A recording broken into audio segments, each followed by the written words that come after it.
Do you love working with DK yarn? Is it your total favourite yarn weight to work with? Do you just fancy a smaller project, or do you have some DK yarn left over? Well, I've got you covered today. I'm going to share with you a whole bunch of free patterns that are designed for use with DK yarn. I've grabbed a whole range, sort of different levels of complexity, but hopefully most of them are pretty beginner friendly. Some of them super quick project, and other ones some that will require a little bit more focus and attention and maybe a bit more time as well. But as I said, mostly very beginner friendly, and I'll let you know what kind of level I aimed at. Can we start with my manatee? I made this based on an idea that was shared on social media with me when I was feeling a bit low on inspiration, and I was so pleased with how it turned out. Not just because making that little manatee sort of lip face was a fun challenge, but because actually the simple overall shape of this meant that once I'd had the idea and worked out how I was going to implement it for this section, the rest, zoom, straight out of my brain. So I was really pleased with this one. Absolutely beginner friendly. Now it does have a slight complexity obviously for this lip. Definitely used some back loop only there. Drew it in a little bit just to create that tiny shape of a mouth, but it's all laid out in the instructions. I'll link all these patterns below. Don't worry,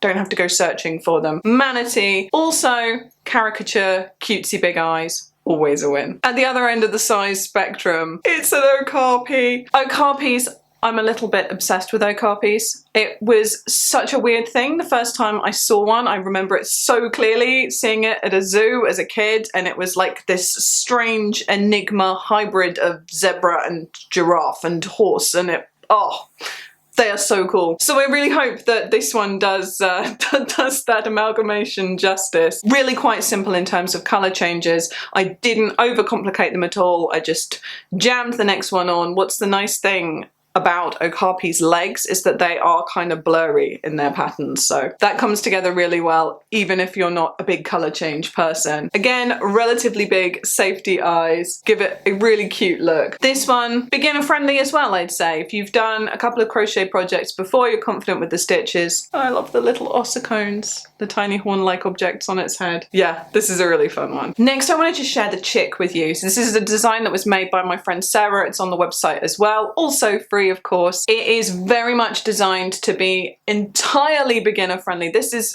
actually a great first amigurumi project if you've not done that side of crochet before. Really, really fun to do in bright colours as well. As you can see, she made a lovely pair, and she in fact really kindly gave one of that pair to my daughter, who adores it. It's as cute as it looks in the photo. Something a bit different. It's not a chick. This is definitely more leaning towards intermediate, I would say. Not just because of the size, but because the details are a little bit fiddly. Some surface crochet there to create these lines down the back.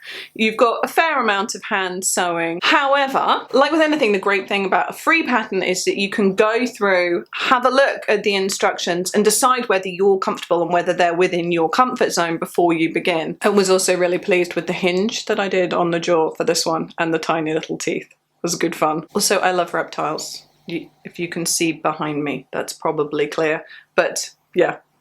Crocodile! Next is the pufferfish. I don't have him to hand. He is in my son's bed, and the last time I borrowed his crochet toys to film them, I then forgot to put them back that evening, which caused only a small amount of drama, but one that I'm going to avoid today and just leave his, so the ones that are on his bed, I'll show you these photos, but yeah, it looks like this. But I was really excited to do the pufferfish.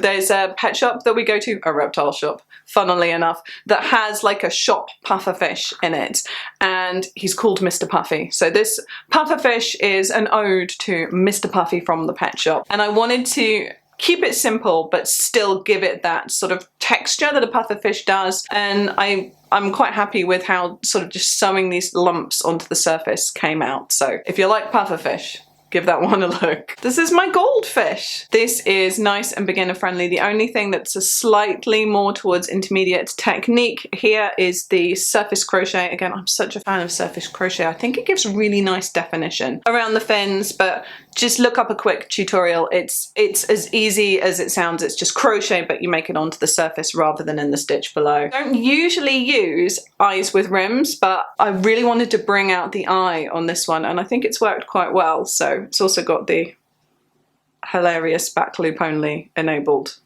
circular mouth that just makes it more like a fish. Goldfish! Next up is this unicorn. I have got a series of patterns that are around the same theme. This unicorn I think was the third one that I did. I'll show you a couple of the others. Most of them are free patterns on the website. There are a couple with printable, downloadable versions.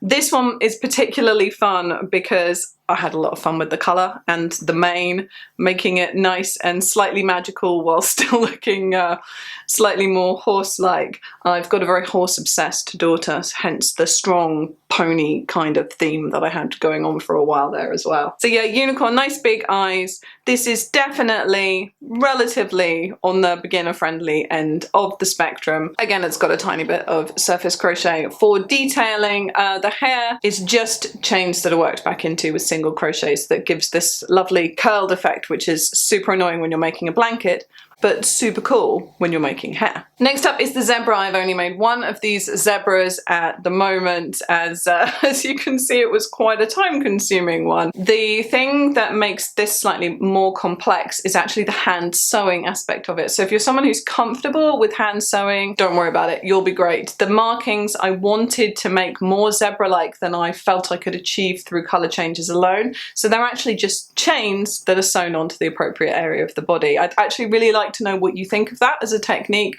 I really liked it, but is it cheating? Can you cheat crochet? I don't know. I mean, AI cheats crochet, but that's a topic for a whole nother video, which I will make where I will rant. And the donkey, again, a lovely part of this set. And again, on my son's bed, not picking it up today, but there's lots of photos. So the donkey was the second one of the horse series that I made.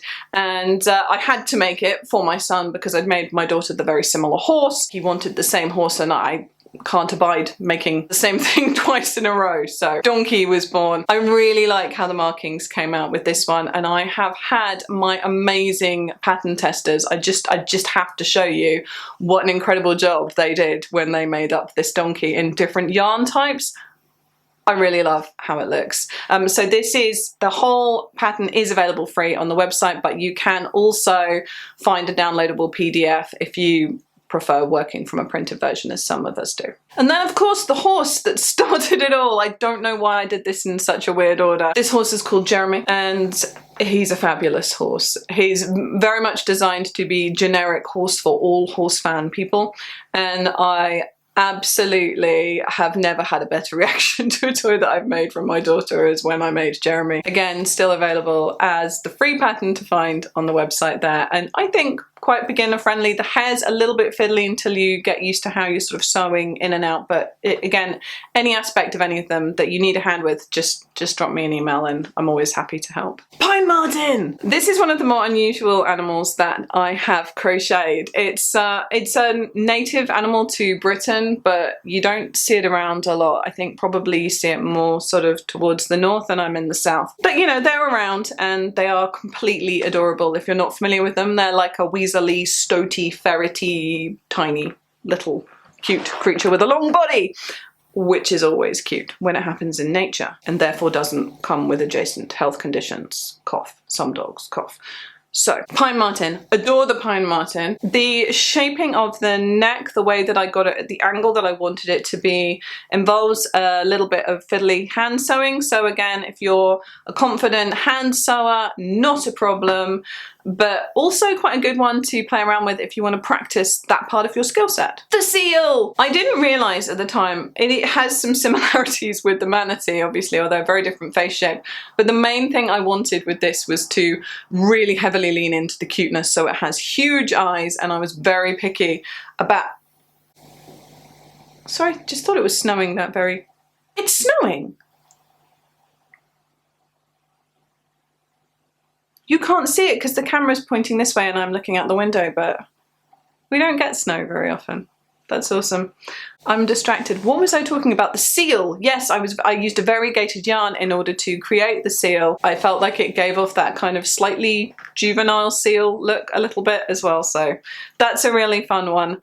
definitely beginner friendly and super quick to make as well. I love goats. My husband loves goats. I think they're secretly his favourite animal. He says it's like big cats, but he's always so happy to see a goat, as you do. The goat's a really fun one, and it is nice and small. This sort of compact project is really, really nice if you want to work something up relatively quickly. The only bit that's a bit fiddly here is the horns. Just make sure to relax your tension slightly as you make them, and then it'll be easier to work into that sort of smaller space, as it were. Rainbow dragon and green dragon. Green dragon is one of the first patterns that I ever designed myself. It is going strong over a decade later, and it is enduringly popular actually on the patterns on my website. I made this maybe about 2 years ago, this one. Don't worry, it's not a colour change nightmare. Just use rainbow yarn. This is just a rainbow DK yarn, and it comes together really, really nicely, this. And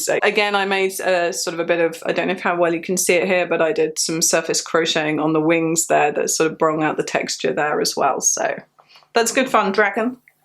Another dragon. The goose! I think this is it the only bird I've ever crocheted? The shape of birds is a troubling thing. A friend asked me to crochet a goose for him, so I did. It was a blood, sweat and tears situation, so I am weirdly proud of this one. Once I'd worked out the pattern, actually it's a relatively easy pattern, but my goodness, the shapes just didn't merge in my brain like they normally do when I'm designing, so I should definitely work on trying to design more geese, more bird patterns in future. The Stegosaurus!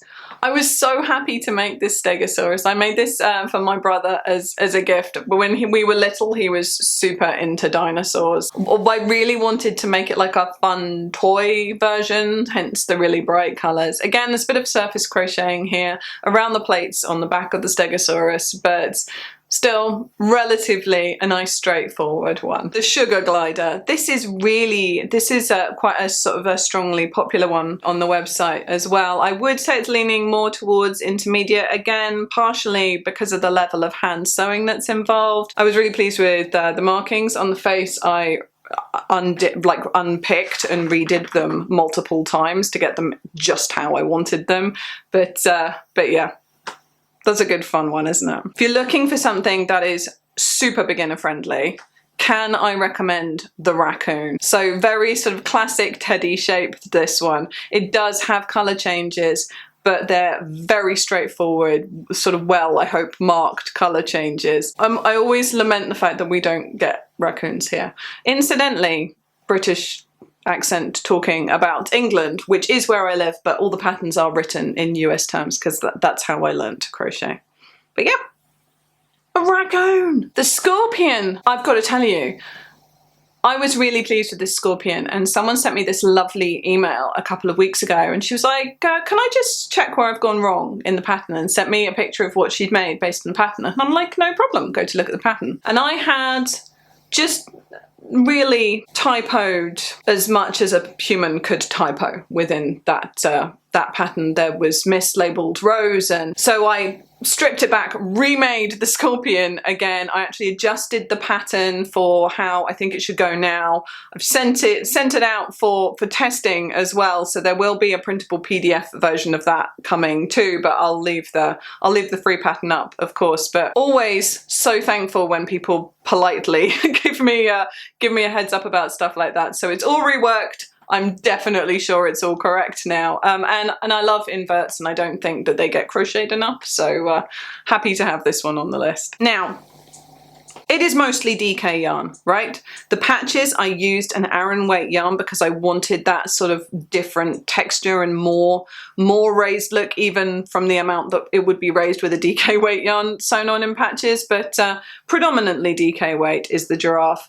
And it's bold colours, and it's instantly recognizable as the correct animal, and it was just so much fun to make. So I had to jam that one in there for you. Finally, I want to show you some super quick, incredibly beginner friendly ones, and it's the collection of keychains. There's a mouse, a pig, a cat, a lion, and a seal. They're really quick to make. They involve a tiny bit of toy stuffing or yarn scraps. I like to put safety eyes into mine, but you don't have to. You can just hand sew some eyes on there or make a little joined up magic circle and sew that on instead. So they're just a really great fun way to cap this off. Is DK weight yarn your favourite yarn for making amigurumi? Have you made any of those patterns? Are you gonna make any of those patterns? What do you think of those patterns? Which is your favourite one of those patterns? Chat to me in the comments section below. I don't get to spend enough time in real life talking to people about crochet, so it super makes my day when we chat in the comments section underneath. So I will definitely see you there. Happy crocheting.